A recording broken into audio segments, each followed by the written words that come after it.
मैंने श्री कृष्ण को कभी नहीं देखा, ना ही मैं उनकी सबसे बड़ी भक्त हूँ और ना ही मैं रोज मंदिर जाती हूँ, बट फिर भी I have to go on record and say Shri Krishna saved my life. वो हमेशा मेरे साथ खड़े रहे हैं। मेरे पैरालिसिस में, मेरी टूटी हुई बॉडी में श्री कृष्ण ने मेरी जिंदगी के सबसे मुश्किल मोड़ पर अलग अलग रूपों में आकर मेरी मदद की है, मुझे छुआ भी है और मुझसे बात भी की है, और हो सकता है वो भी आपसे बात कर रहे हो इस वीडियो के थ्रू। ये वीडियो आपकी फीड में आना, आपका इस थंबनेल पे क्लिक करना और सारे एंटरटेनमेंट को छोड़कर मेरी इस वीडियो को देखने का डिसाइड करना, ये कोई कोइंसिडेंस नहीं है। अगले कुछ मिनटों में मैं आपको अपनी जिंदगी की एक ऐसी कहानी बताऊंगी जो डरावनी भी है बट इंस्पायरिंग भी, शॉकिंग भी है और मिराकुलस भी। और मैं गारंटी करती हूँ इस वीडियो की एंड में आपको वो मिलेगा जो शायद आपकी ज़िंदगी में नहीं है, उम्मीद और क्लैरिटी। अगर आप भी अपनी ज़िंदगी में किसी तूफान से गुजर रहे हो, इमोशनली, फिजिकली या फाइनेंशियली, तो मेरे साथ इस वीडियो में ज़रूर बने रहिए। I promise you that this video might not just change your life but it will make sense of your every suffering. अगर आपको दिल से लगता है कि इस वीडियो में वैल्यू होने वाली है तो आगे बढ़ने से पहले नीचे कमेंट करो जय श्री कृष्णा और इस चैनल को सब्सक्राइब करो। 23 साल से 27 साल की उम्र में मेरी ज़िंदगी एक टेस्टिंग ग्राउंड की तरह बन गई थी। 2019 दिल्ली एयरपोर्ट पे लगी मेरी नी में एक चोट ने मेरी ज़िंदगी को पूरी तरीके से बदल कर रख दिया। एक छोटी सी चोट जो एक मामूली व्यतीत होती थी, उस चोट की वजह से मुझे पैरालिसिस हो गया। तो कहानी यहाँ से शुरू होती है कि दिल्ली एयरपोर्ट में मैं वियतनाम से आ रही थी और मैं एक रियलिटी टीवी शो को रिप्रेजेंट करके जीत कर आ रही थी। बैगेज बेल्ट पे हमने अपना सामान उठाया, जो कि हम मैजिक का बहुत बड़े बड़े इक्विपमेंट्स कैरी करते हैं, और वो सामान उठाते वक्त मेरे घुटने पर एक इक्विपमेंट लग गया। ऐसे हमें कोई भी बैगेज लग जाता है तो हम वॉली लगा लेते हैं और सोचते हैं कि छोटी सी चोट है, बट अगले दिन ही मुझे चलने फिरने में प्रॉब्लम होने लगी। तो हम डॉक्टर पे गए। डॉक्टर ने बोला कि कुछ प्रॉब्लम नहीं है, आप फिजियोथेरेपी कराओ और मेडिसिन लो, सब ठीक हो जाएगा। Cutting the long story short, हमने फिजियोथेरेपी भी कराई और मेडिसिन भी ली, मगर दिन पर दिन मेरी हालत खराब होती जा रही थी। मेरा चलना बंद होता गया और मैं इस पॉइंट तक पहुंच गई कि मैं ब्रश भी बैठ कर करने लगी। मुझसे 2 मिनट भी खड़े होने की क्षमता नहीं थी। मेरा नी बहुत ज़्यादा पेन करता था और मैं बिल्कुल भी चल नहीं पा रही थी।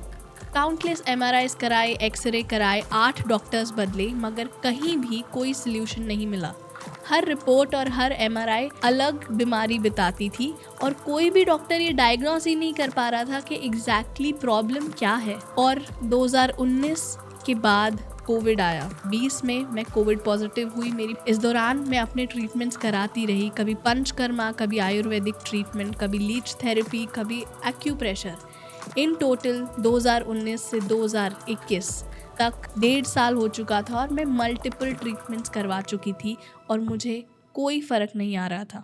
और सिर्फ यही नहीं, 2021 में मेरे साथ हर महीने अलग अलग नई चीज़ें घटने लगी। मेरी स्किन में एक इन्फेक्शन हो गया और मेरी एसिस्टिक एक्नेस डेवलप होने लग गए। एक ऐसा चेहरा बन गया जिसको खुद देखकर भी मैं शीशे में डरती थी, और इसके साथ साथ मेरा नी पेन तो प्रोलॉन्ग कर ही रहा था। अब हम मल्टीपल डॉक्टर्स चेंज कर चुके थे, मल्टीपल ट्रीटमेंट्स करा चुके थे, बट फिर भी कोई सोल्यूशन नहीं मिल रहा था। कुछ चीज़ भी काम नहीं आ रही थी। अब 24 साल की उम्र में नी सर्जरी कराना ये काफ़ी डाइसी डिसीजन था मेरी ज़िंदगी का, बट फिर भी मेरे पास कोई ऑप्शन नहीं था। तो I finally decided to go for knee surgery, और वही मेरी ठीक होने की आखिरी उम्मीद थी। और अब फाइनली जब मुझे उम्मीद की किरण दिख रही थी, मेरी सर्जरी सक्सेसफुल हुई और अब मुझे लगा कि मैं ठीक हो जाऊंगी, तो उसके जस्ट बाद ये पता चला कि मेरी राइट लेग में पैरालिसिस हो गया है और मेरी राइट लेग उठना बंद हो गई है। पहले हमें लगा कि एनेस्थीसिया का असर है, मगर धीरे धीरे हमें रियलाइज़ हुआ कि मेरी राइट लेग 1 सेंटीमीटर भी नहीं हिल रही है। मैं उसे हिला ही नहीं पा रही थी। और जो सर्जरी एक लास्ट रे ऑफ होप बन के मेरी ज़िंदगी में आई थी, वही सर्जरी ने मेरी ज़िंदगी में ब्लंडर कर दिया। अब आप बैठे बैठे सोच रहे होंगे कि क्या हो रहा है, एक छोटी सी चोट से पैरालिसिस तक कैसे पहुँचे। बट ज़िंदगी में सिर्फ नी की चोट ही नहीं थी जो चल रही थी। एक तरफ बाल जल रहे थे, एक तरफ स्किन खराब हो रही थी, एक तरफ लेग में पैरालिसिस हो गया था, बट कहानी यहाँ ख़त्म नहीं होती है दोस्तों। इसी दौरान मैं किसी रोज़ रात को 3 बजे वॉशरूम गई। मुझे नहीं पता कि मैं बेहोश हो गई थी या फिर फिसल गई थी, बट मैं बाथरूम में गिर गई और जब मैंने अपनी आंखें खोली तो देखा मेरा चेहरा पूरा खून से भरा हुआ है। और घबरा कर उठकर मैंने अपने पापा को आवाज़ लगाई। वो भागते हुए आए, उन्होंने मेरी ड्रेसिंग की और उसी सुबह मुझे हॉस्पिटल लेकर गए तो हमने ये जाना कि मेरी नाक टूट चुकी है। मेरी नाक की सर्जरी भी हुई कि सर्जरी के बाद मेरी नोज़ सील कर दी गई और मैं सांस नहीं ले पा रही थी। तो उस समय पर मेरी ज़िंदगी फुल कियोस बन चुकी थी। हर रोज़ ना सांस ली जाती थी, मैं दर्द में थी और मुझे कोई भी रास्ता दिखाई नहीं दे रहा था। एक लड़की जो भरतनाट्यम करती थी, दुनिया भर घूम रही थी, ट्रैवल कर रही थी, शोज़ कर रही थी, स्टेज पर रॉक कर रही थी, रियलिटी टीवी शोज़ में परफॉर्म कर रही थी, आज वही लड़की बेड पर पड़ी थी, पैरालाइज्ड, डिपेंडेंट और लो कॉन्फिडेंस में। मेरी पूरी की पूरी आइडेंटिटी इस वक्त क्वेश्चन में आ गई थी और मेरा फेथ भी डोलने लगा था। बट अंदर सिर्फ एक ही आवाज़ थी, एक ही उम्मीद थी, एक ही ज़िद थी कि मुझे ठीक होना है। और जब ज़िंदगी में सब कुछ ख़त्म हो रहा होता है ना और कोई रास्ता नहीं दिखता है, तो बेस्ट तरीका होता है सरेंडर कर देना भगवान पर। और मैंने सरेंडर किया और जैसे ही मैंने सरेंडर किया तो एक दोस्त का कॉल आया। उन्होंने मुझे बोला कि एक आश्रम है ऋषिकेश में, एक स्वामी जी हैं जो लोगों को ठीक करते हैं हर बीमारी को, चाहे वो कैंसर हो, चाहे वो पैरालिसिस हो, चाहे वो डायबिटीज़ हो या बीपी हो, मगर आपको ऋषिकेश जाकर अपना ट्रीटमेंट कराना चाहिए। अब मैं एक म्यूजिशियन फैमिली से बिलोंग करती हूँ और मैं बहुत स्केप्टिकल हूँ, हेजिटेंट हूँ इन बाबाओं को लेकर, मगर जब इंसान मरता है तो क्या नहीं करता है। और हमारे पास वो आखिरी उम्मीद थी जो हमें दिखाई दे रही थी कि शायद हम इससे ठीक हो सकते हैं। तो मैं और मेरे पापा मम्मी के साथ ऋषिकेश आश्रम जाती हूँ। वो एक ऐसा आश्रम है जहाँ पर मॉडर्न साइंस जब नहीं थी तब लोगों को ट्रीट किया जाता था नाड़ी शिक्षा विज्ञान के थ्रू। मैं इस पे ऑलरेडी एक वीडियो बना चुकी हूँ पॉडकास्ट, मगर ये उसके बारे में नहीं है। ऋषिकेश का ट्रीटमेंट मेरी ज़िंदगी का सबसे पेनफुल ट्रीटमेंट था। वो पूरा ट्रीटमेंट 10 दिन का था और मुझे वहाँ पर रह कर अपना ट्रीटमेंट कराना था और वो मेरी आखिरी उम्मीद थी। 9 दिन बीत चुके थे मगर मेरे पैर में कोई भी फ़र्क नहीं आया था। 1 सेंटीमीटर भी मेरा पैर हिल नहीं पा रहा था। और 9वें दिन मैंने रोते हुए अपने भाई को फ़ोन किया और कहा कि शायद हमें अब कुछ और तरीका ढूंढना पड़ेगा, ये भी काम नहीं आ रहा है। और मेरे भाई ने मुझे रिप्लाई में बोला कि अभी 10 दिन पूरे नहीं हुए हैं, पहले सारा ट्रीटमेंट हो जाने दो और उसके बाद कुछ आगे की सोचना, अभी जहाँ हो सिर्फ उधर के बारे में सोचो। और उसका फ़ोन काट कर मैं अपने ट्रीटमेंट रूम में चली गई और वो 9वां दिन मेरी ज़िंदगी का सबसे पेनफुल डे था। 10 दिन कंप्लीट हुए और ऋषिकेश में ट्रीटमेंट कंप्लीट कराने के बाद मैं घर वापस आई।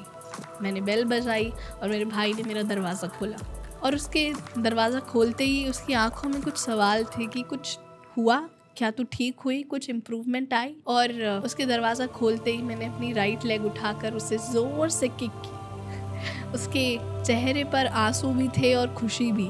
वो कंफ्यूज भी था और सरप्राइज भी कि ये कैसे पॉसिबल है। तो फाइनली अब श्री कृष्ण आ चुके थे मेरी ज़िंदगी में, मुझे मदद कर रहे थे।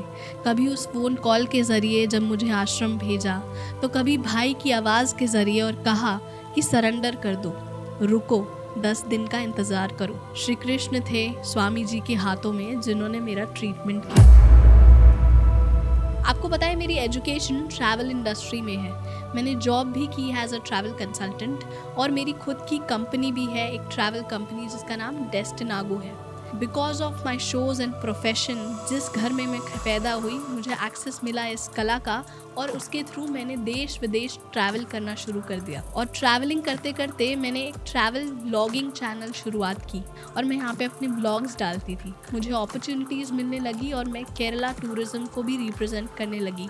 I became official travel host for Kerala tourism. मैं आपको ये अचानक से क्यों बता रही हूँ, वो इसलिए कि मेरी पूरी ज़िंदगी मैंने अपने आप को ट्रैवल के अराउंड इमेजिन किया है। मेरी एजुकेशन से लेके, मेरे प्रोफेशन से लेके, मेरे चैनल से लेके, उन अपॉर्चुनिटीज़ से लेकर हर जगह ट्रैवल था।